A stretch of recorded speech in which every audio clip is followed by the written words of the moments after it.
Hey up everyone, what's going on and welcome back to Tenerife where things are going particularly well. But today is a tough test. It's the toughest of tests in this division. The odds-on favourites away from home.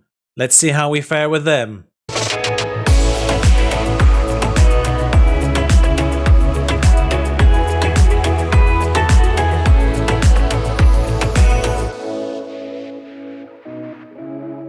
Let's get you caught up on the game since the Canary Island derby last time out. Cartagena 3-0 away from home. Sturridge and Sotalo with 2.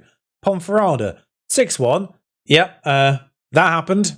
Lugo 3-0 at home. Simple, straightforward. Fuenlabrada, a weird 4-2 where they seem to want to get back into it every now and then, and we just kept fending them off. It was like we were happy with a 2-goal advantage, and then as soon as they started to encroach upon that by scoring a goal, it's like, no, 2-goal advantage. You're not having a 2-1, 3-1. There we are. 3-2? No. 4-2. Valera made that in the final of final moments. Then Castellon, weird game. Romario Barrow scored 2 worldies. And you look at that, 92nd minute equaliser for them. But realistically, I'm going to show you the XG for this one. They deserved it. It's a really weird game. Like on paper, the shots on target, fairly even, but they just weren't effective shots. Apart from Barrow's 2 worldies. Although, one notable thing there, Sturridge is injured. It's not listed as injury prone, which is one of the weirdest things in the reports and makes me question how good my coaches actually are for not picking up on that, and scouts for that matter.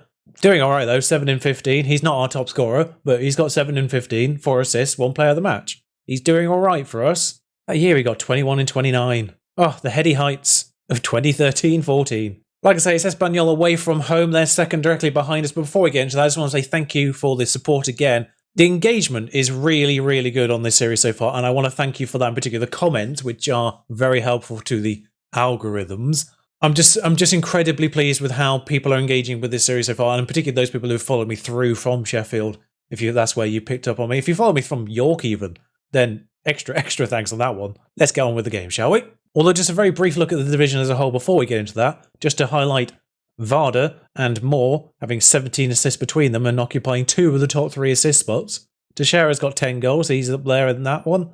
And the top 6 right now, ourselves and Espanyol, who are yet to play, Girona, Almeria, Zaragoza and Mallorca, Gijon and Vallecano in 9th, the ones I'm highlighting, because if you look at the season preview, they are essentially the top 8 and they are occupying 7 of the top 9. There is one outlier in that, and that is Leganes, who are in the relegation spots. I don't know what's going on with them. They clearly still have a good squad, so it's not like it's a complete collapse as a club. Also says their finances are rich, so it's not like they've collapsed financially either, seemingly. I don't know what's going on with them. But they are 21st. But we'll ignore 21st now, because now we need to deal with 2nd and 1st, which is ourselves and Espanyol.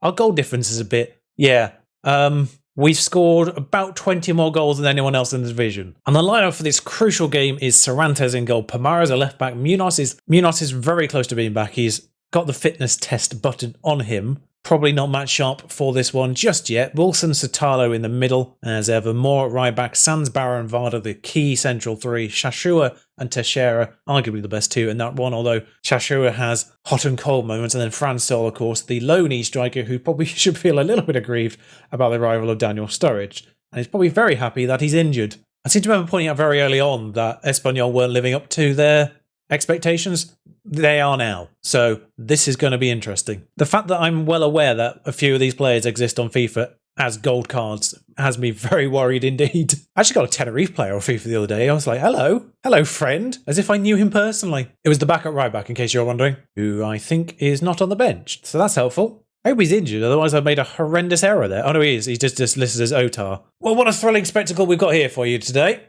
As 26 minutes in, there's a highlight. Hello, finally, something's happening. Barrow punts it. Fransol's nowhere near it. Pedrosa. Darda.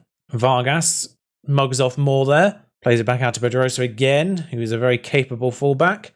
And I think that might be a penalty. There was a very theatrical dive in there. Whether or not there was contact, I didn't really see in real time, unfortunately. They're checking the penalty. I mean, this one feels like it is a penalty. Yes, the box of doom tells us that it is. As RDT, as he's listed in game, hits the post. Wow. Raul de Tomas. I mean, I don't know what's wrong with saying de Tomas in the game, but RDT misses the penalty. The best striker in the division, according to the Media Dream 11, misses the penalty. Hello. We've got it. feel like I'm saying hello on this one because there's a lot of weird things happening. As another penalty, we're going to review this one at the box this time, so strap in, folks. Ruben Avalos Barrera is reviewing the footage, and the box of doom in this case, is actually more a box of hope because penalty is awarded. Pedrosa handballs, and it's Fransol to take this one, who got the number 9 despite being a loanee, just purely because he was here at the time when the numbers were attributed. I think I said attributed there. I'm not sure how well I said it, but the goal's gone in, and that's nice. Words are very hard today, seemingly. And so far, this match is a tale of 2 penalties. One missed, one scored. That was literally the only thing we did in that game as well. Right, this is awkward because they go in 1-0 up, but I feel like if I berate them for being 1-0 up, I'm gonna get negative reactions from them. It's one of those weird situations where you don't know what the right team talk is, because the performance was literally non-existent until the penalty happened. Diego Lopez puts that one forward. We don't get in the way of that. Lopez gets it down to RDT. Out to the right back. Dada on the edge of the box. This is... no. Okay, Pedrosa doesn't get to that one. Teixeira is in the way of this. The way this is set up, I think, yep, going straight back to them because why bother play it short or sensible? RDT. Sergi Dada. More out-jumped again, and... no, it is a penalty. It looked like it was continuing. To anyone asking the question, do penalties seem more frequent since the update? Here's your answer, basically. I think I know what the title of this episode is going to be.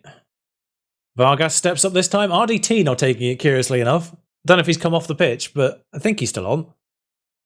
I mean, good penalty, and there's RDT. I somehow managed to hone in on him by pure instinct there. There's been 4 shots on target in this game, and 2 of them have been penalties. A 5th one just happens as I say that, of course.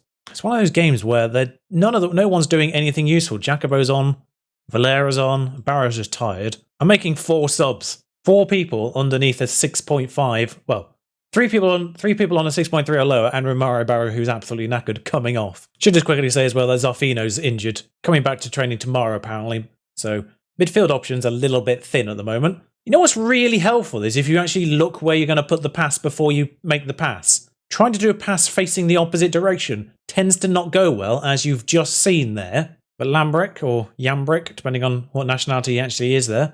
Sergi Dada again. Badillo in the middle. Was that over before? Yeah, goal kick. Because I wasn't sure if we got a touch on that. I think Shaq Moore's coming off as well. There's a few people who are absolutely knackered. Folks come on and got injured, but I have no more midfielders, so he has to stay on now. And my new FIFA friend Kakabadze's coming on for Shaq Moore, who has...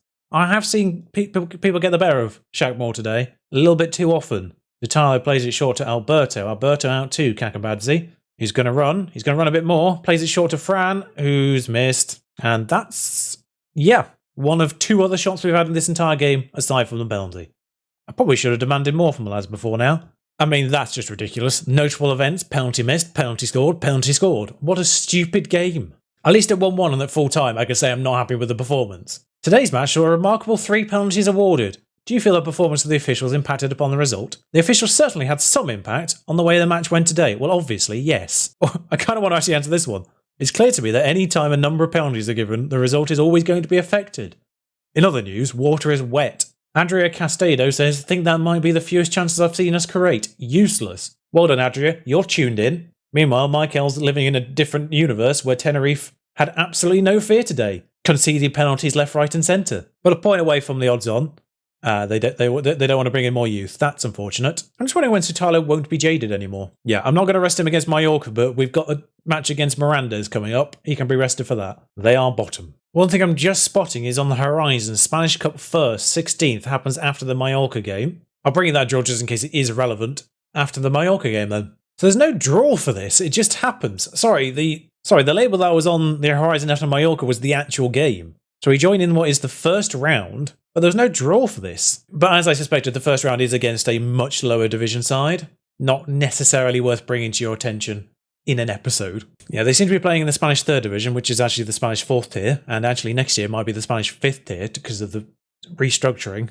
Doing a save that was in the 4th tier of Spain last year, but the 3rd division, I always felt that was weird. Then I had to remind myself, in England we have League 1 and 2, which are tier 3 and 4, so we're not innocent either, are we? I don't normally bring you scouting news, but Karakaryev from Karabag is one of my favourite things I've ever seen. Like, I'm tempted to sign him because of his name, but I also want to leave him there just for the alliteration. Karakaryev of Karabag. He's a leading 2nd division player, and estimated cost is well within range. Technically not great, mentally and physically sensational. 5'7" defensive midfielder. He's the Azerbaijani Kante, as far as I can tell. Although 8 tackling. It's a position we need to solve, of course, because Aitor Sands isn't getting any younger. So with the lunchtime kickoff here, it's the battle of the holiday destinations as we take on Mallorca. I almost feel like that's a tribal thing when it comes to growing up in England.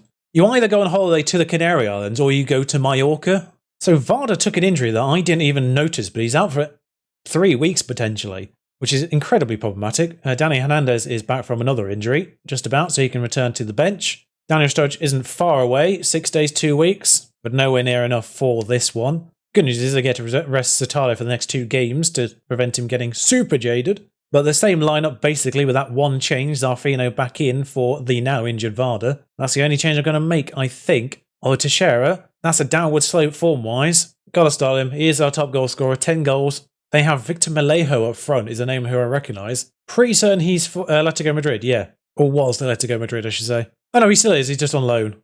Just weirdly listed as not being there currently. And we're getting a highlight a little earlier on in this game. 7 minutes in, they're on the ball. Salva something or other on the ball right now. Maleo not there though. Fransol's just ambling towards where that ball was going to hit the ground. No real urgency there. Lego Jr. is going to impress Lego Sr. with that shot. That's for certain. Blimey. And Mallorca take what is now regarded as a surprise lead. I mean, it's a great ball over there. And Shaq Moore's been done again there. I'll be fully honest. This isn't the best showing in an episode from Shaq Moore. Let's be real there. I like Shaq, but he's not covered himself in glory in these 2 games. Although, weirdly, he's one of the highest rated in this game so far, despite being beaten for that shot. Phoebus puts the ball in. It's headed straight back out to him as someone finally chases him down. Doesn't get in the way of the cross. Helpful there. Maleo makes it 2. It's only his 4th goal of the year. Their leading striker. Tenerife are all over the place, apparently. Yep, according to the text, and the text is right. Who is the person who closes this down and absolutely fails at his job to do that? Number 22, I can't see. Zarfino. Zarfino's the one who headed the ball clear. The text just told me there, so why is he the one with the responsibility of hunting him down? It's slightly unfair that they've got the entire First Division squad of Sevilla as their attacking playmaker, though.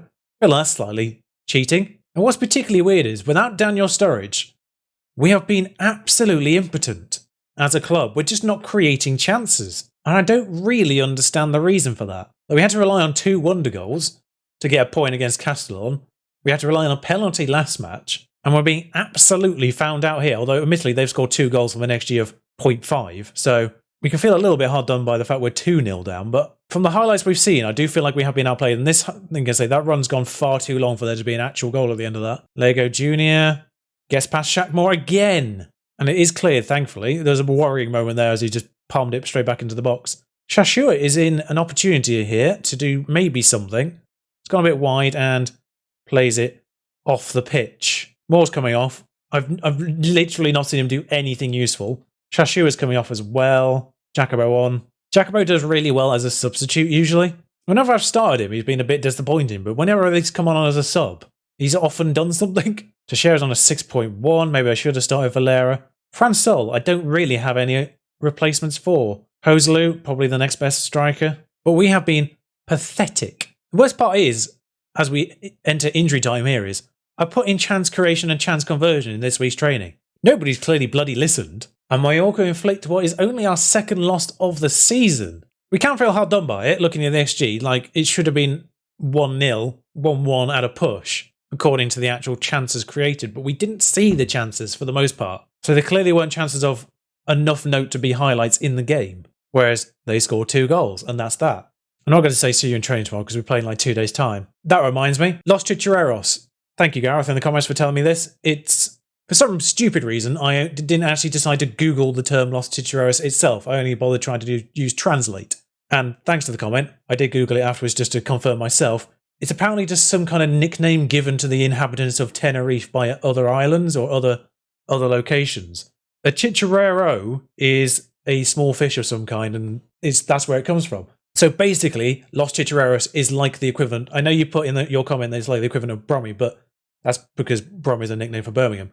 It's more like sand dancers, like for Sunderland people. It's a nickname given to people from the area, so like Geordie or sand dancers. For the next time I see you, I'm looking at Zaragoza, who, until now, were the only team to have beaten us, but that's now 2 people. But yeah, Zaragoza is the only team we have revenge against soon. And Albacete away from home isn't a particularly easy draw either. There they are 11th. And of course, that is towards the end of the January window. So if there is any transfer news, you'll get that then as well. So I'll see you for those 2 games. And hopefully we can pick ourselves up after that disappointment there. So until then, thank you for watching. Ta-ra.